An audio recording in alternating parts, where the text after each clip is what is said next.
What is up, everybody? Welcome to the happy hour. This is episode 3, and we're here every Thursday at 4 p.m. And today I am here with Chris Hawley. His family is Monte Vista family, but you're not just Chris Hawley, you're Dr. Chris Hawley. And so my first question that I always have for our guests, Chris, is what are you drinking? What are you drinking? Well, it's the end of my workday, and so I think I may be the only doctor with a doctor's office that has a bar in its building. Yeah. So I've got a little Templeton rye going on. Okay, there you go, Facebook. Don't hold me accountable for that, but fantastic. I, unfortunately, am not so lucky. I am drinking a Arnold Palmer Light half and half Arizona iced tea. So there we go. I'll go ahead and pour myself a... It's actually probably less healthy than what you're drinking, but I'm here at the church in the office, and so I cannot match your Templeton rye. Gotcha. However, cheers, my friend. Yeah, cheers. Yeah, thanks for meeting with us. We always start asking what are you drinking, but then I just like to do a general check-in with the guys that we have on the show, and so just tell us a little bit about who you are and how your family's doing, how you're doing. I said you're a doctor, but just kind of give us the skinny, man. Catch us up. Yeah, so I'm definitely a family practice and sports medicine doctor in private practice, and we've got about 10 different providers, doctors in our practice. And so it's a lot of juggling there. I'll talk about that in a minute. Then I'm married and have 2 kids. I've got an 18-year-old high school senior who's going stir crazy because he doesn't have to go to, he's celebrating because he doesn't have to go to high school anymore. And he's also in a time of mega transition where he's getting ready to go off to college, and will there be college, and what does that look like? And then I have a sophomore daughter who's also trying to figure the world out, and that the world is now upside down. Yeah. Yeah. Is now your senior, your son? What's his name? Marcus. Marcus. Now I met Katrina, but I don't know that I met Marcus. Uh-huh. Now, is Marcus like grieving the fact that he's missing out on the senioritis second semester thing, or is he like, Nope. Thank goodness? He's like, I'm good with it. I'm ready to be done with high school and ready to move on.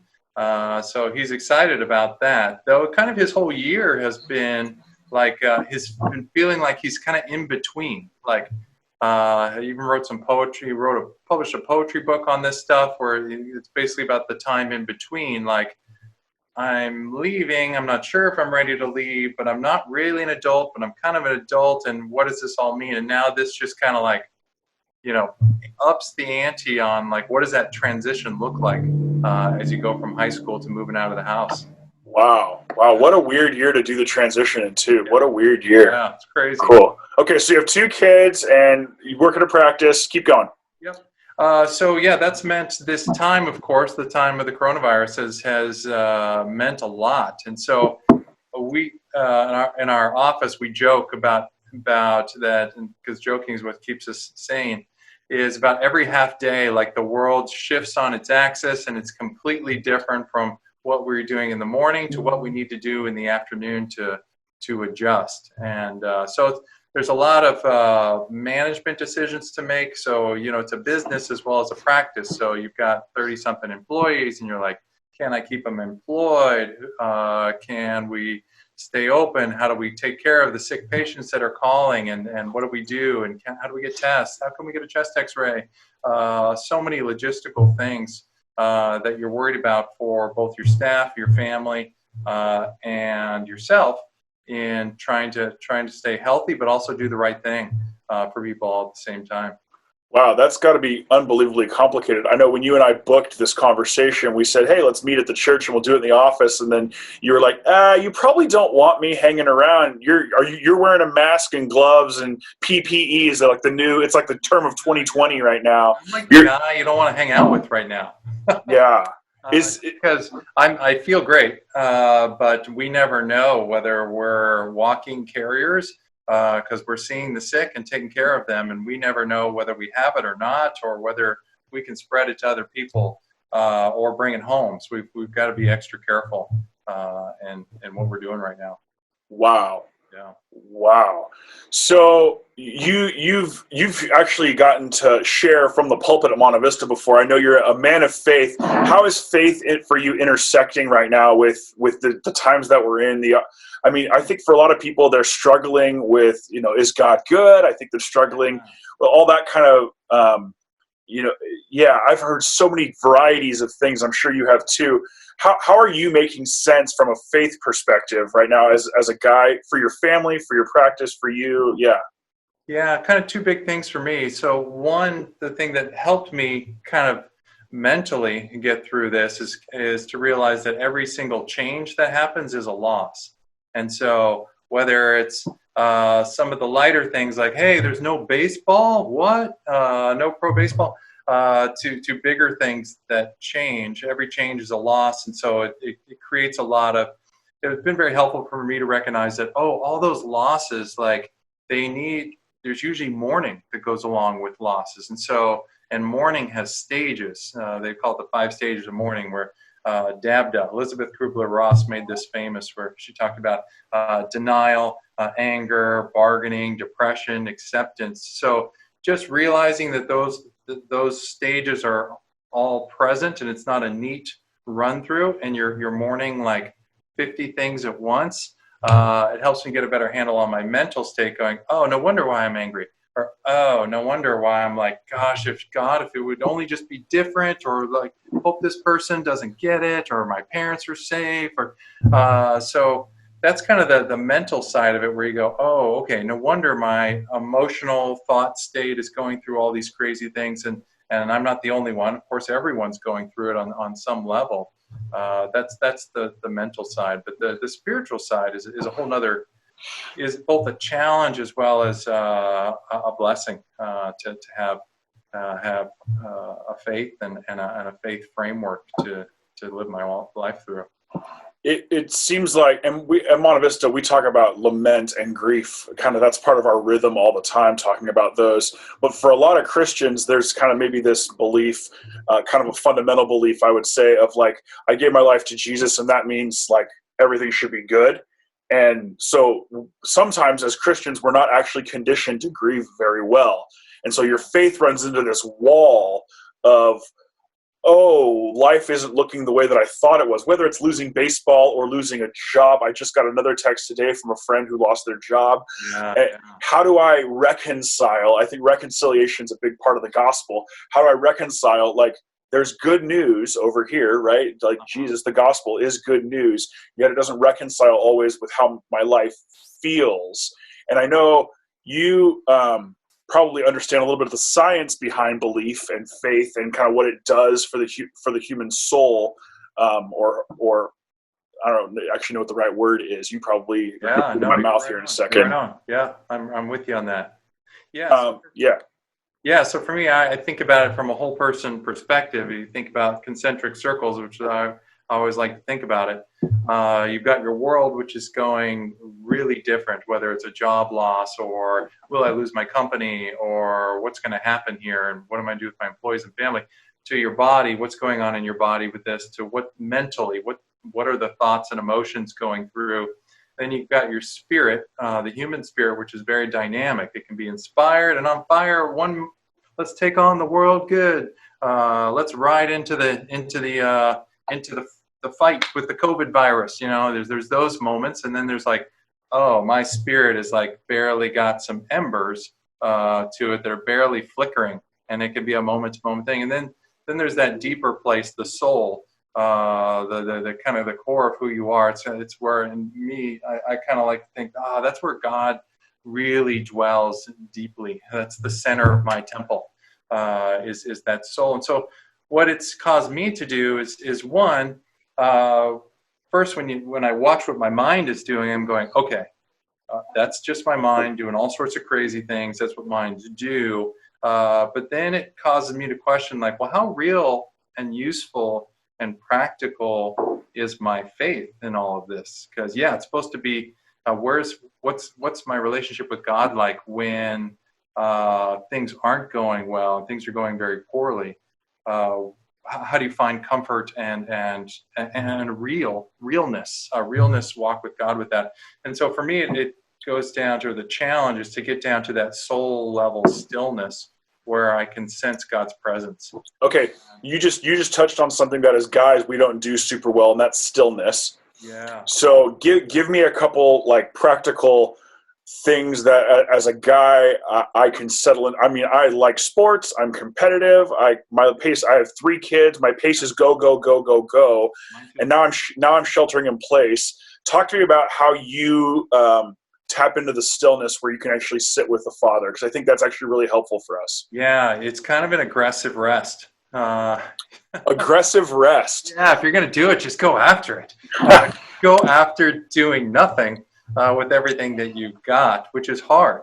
So there's a fight to get there. So like whether I'm in prayer or meditation, there's the mind level that's a movie that never shuts off. And so you have to just kind of let that be long enough and just know it's going to do what it's going to do until you can find those other layers. There's lots of ways to do that. Ones that I do, I have a variety of ways I like to do that. So my go-to is to get on my elliptical trainer, put some headphones on, and either play music or nothing, or do a guided prayer or meditation kind of thing where I can get down to that stillness, that still small voice. And what I'm looking for in that is it's not usually, very rarely I would say, is God's voice, or it's actually just a presence. It's like the noisiness of the rest of me, I can ignore it long enough to find God's presence. And when I can experientially sense that in a real palpable way, I'm like, okay, everything's going to be okay. That's where I need to stay. I need to be constantly aware. I need a deep sense, a deep experience of God's presence. And then I need to let that carry me through the next crisis of the moment or crisis of the day. I love what you said about getting on the elliptical, because when you get on the elliptical, you can't. I like one of my things that I struggle with stillness is I'll go for a walk around the neighborhood, right? But inevitably my cell phone buzzes in my pocket or something like that. And my stillness, even though I'm doing a healthy exercise and I'm out of the house or whatever, I'm still, stuck on my screen or whatever. And so the elliptical is like, I'm fully engaged. My body, mind, and soul are all fully engaged in what I'm doing. And that seems like a real good strategy to release some endorphins, to like let your body do a little bit of like, I don't know how to scientifically state that, but yeah, some people's bodies, like, they're awesome at stillness and they can just sit there. I'm like, more power to you. I can't do that. My body is like a Labrador retriever. It's like a dog. So I got to give the dog something to do that my mind doesn't have to think about very much. Either a walk is a great way to do it as well, or elliptical, where I don't have to think about it. And so I give my body something to keep it busy, so it's not going to bother me. I got to observe my mind and then just start to get better at letting those thoughts and emotions and rabbit trails, just like let them pass by. They'll be there when I get back. And then get to that still presence. And I can't say that all of my times are amazing and incredible, but yeah, it's a practice. And so it's like riding a bike. The more you do it, the easier it comes, and the more rewarding it is. Yeah, I think we can relate to practice. So many times guys want real-time results with things, and spiritual practices are just that. They're stretching your muscles, and they're nobody ever got out of bed and ran a marathon without training for it. And so if guys who are watching this struggle to connect with God in stillness, well, that doesn't mean you just quit after 1 time or 2 times or 20 times. You have to kind of keep hammering it. Yeah. That's really good. I love that. Yeah, without it, you're like, oh, I got it. I haven't done that in a couple of days, or I need to go back to that, and I really need to refill because my cup is empty. Yeah. I dig that. Let me shift gears a little bit. That was super helpful, but you're also in the medical profession field, and you probably have some insight and some kind of knowledge of how things are going right now with the disease and stuff. Just give us your version of how you're seeing this whole thing. And obviously everybody knows to wash their hands and social distance and stuff, but give us your kind of commentary on that stuff, if you don't mind. Well, one, I think we're really fortunate right now. So the Central Valley, our area, is actually doing really, really good. We're not seeing tons of disease, and we're not seeing super severe a super severity of it. So we're not New York. So that's what we have to take the news with a grain of salt and don't take in too much news. That's a practice in itself, is how do you ingest the news in proper amounts and dosages to get caught up, but not fry your nerves. Yeah. That's another practice. But we're doing pretty good here. And who knows what are all the reasons. I know the shelter in place. I know the distancing is working. I know our location and not being super overcrowded is working. So we're doing okay, but that doesn't mean that this isn't going to, cause some serious harm to people, as well as people are going to pass away in our area from it. It's real. Yeah. Okay. So without asking you to, on the internet state your position or whatever, if you were to have a calendar in front of you, give me your predictions for the date that shelter in place is lifted and when, I'll say, like, society could actually go back to normal. So many people want to know, like, when are we going to have church again? And we're like we have no idea theoretically, but just from what you know of the curves and things like that, what would you say? Oh no, I know the date and hour. No. Oh. Okay, here's my best guess. Okay, and I'll tell you why I guess the way I guess, and it's a total guess. So they predict the curves based on the best modeling. That California is going to peak in its incidence and severity of disease from April 21st to the 28th. And so that's when it should be, hopefully, its worst here. Though, again, hopefully it's better than that. But, so this episode's airing on the 16th. And so you're talking next week would be this peak of the severity. Last week of April, or second to last week in April. And so... But we can't, here's what we can't do. We can't just go, oh, cool, that's the tip of the iceberg. This is as bad as it's going to get. And then start letting up on our social distancing and sheltering in place. Like, we got to see this curve go down significantly, would be my public health stance on this, and go, if we're gonna keep a lot more people safe, then we're probably looking at least another month of that. It would not surprise me if it were 2 months. Again, because what's going to happen is just us as human nature is we're going to start to see the curve go down. We'll tip the curve, and then that'll start to go in half of the peak, and everyone's going to get really comfortable getting more aggressive. But like, well, I guess I can do this. I guess it'll be okay if I do that. And then it's gonna lengthen. That curve's going to not be as sharp of a drop off. This is just my prediction. Is it won't be a nice bell-shaped curve. It's going to be peak, down, and then a slower trajectory down to where it's a more manageable level where we can feel comfortable being a little more aggressive with being out in public. So my prediction, what I told our group, and we did this, so we sat around the lunch table the other day and we all gave our predictions on this exact same thing. Oh man, what a poll in the office right now, right? We don't have Final Four brackets in the national championship game, but let's gamble on coronavirus. Absolutely, yeah. July 4th, someone said in our group, because he just figured that would just be patriotic. Yeah. June 15th was my magic date where we really start to open things back up again.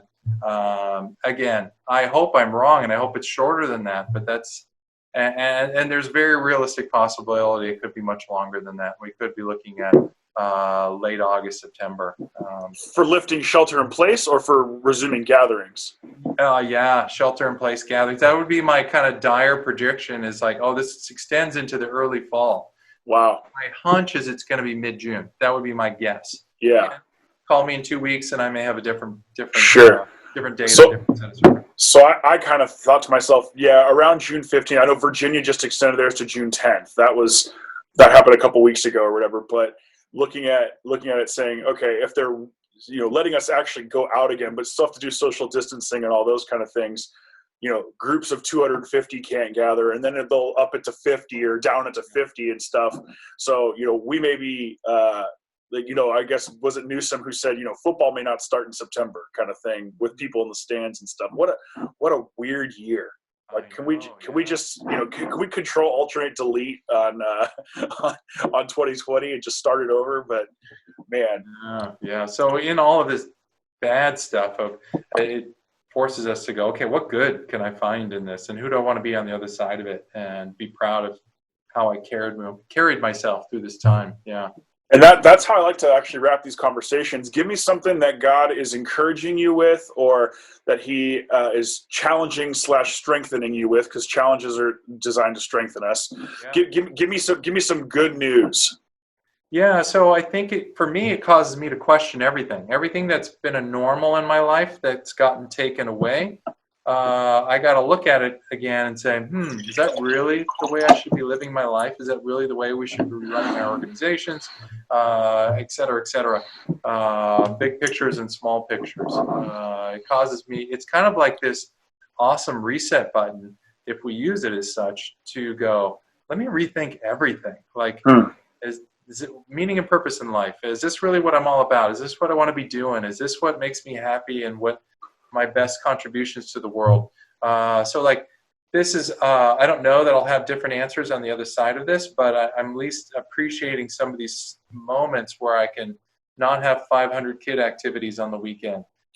And like kind of pause. Is how do I want to relate to my kids when I have time with them? What kind of dad am I going to be? How am I going to treat people? What are we doing with healthcare? Are we doing the right things? And how can we reframe this and make it better? So a lot of those things. That's so huge. I'm one of the, the church is considered essential work, and so I'm at work just as much as I was before, and the work is even different. It's more stressful and things. And how do I come home and give 110% still? Like that's a puzzle I think I'm going to spend the rest of my life trying to crack. But as guys and husbands and fathers, I think we owe it to the universe to keep working in that direction. So I feel like a lot of guys might be intimidated by the idea of trying to rethink everything, but at the same time, there's first of all, you don't have to rush that process, but doing that with God in those still quiet moments, I could see that bringing a lot of health to your family balance and your life balance, and even chopping out some things from life that maybe you were stuck in, but you're not, they were removed for you and you don't have to return to them. What a great opportunity in front of us.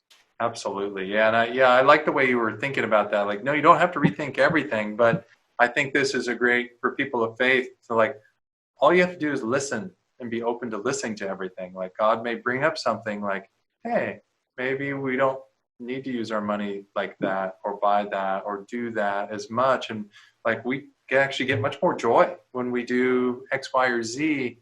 Let's listen for what God has for us in this time. And maybe we're going to get all sorts of gifts out of this. We know we're going to get hard things. Those are a given. Yeah. But I think there's going to be gifts for us in it too. Yeah, the verse that comes to mind is, in this world you're going to have trouble, but fear not, because I've overcome the world. Like there's this balance of God doesn't lift us out of the waves, but he anchors us through the waves. Yeah. So anyway, Chris, thank you so much. What a privilege and an honor to hear from you, and we just appreciate what you're doing in our community, being on the front lines of this thing, and we appreciate you. We are praying for you along with all the other medical professionals and grocery workers, and you guys are on the prayer list. So thank you for everything. Thank you. Thanks for everything you do. And I'm always happy to come back for happy hour. Fantastic. Cheers, bud. Thanks for coming on. Have a great one.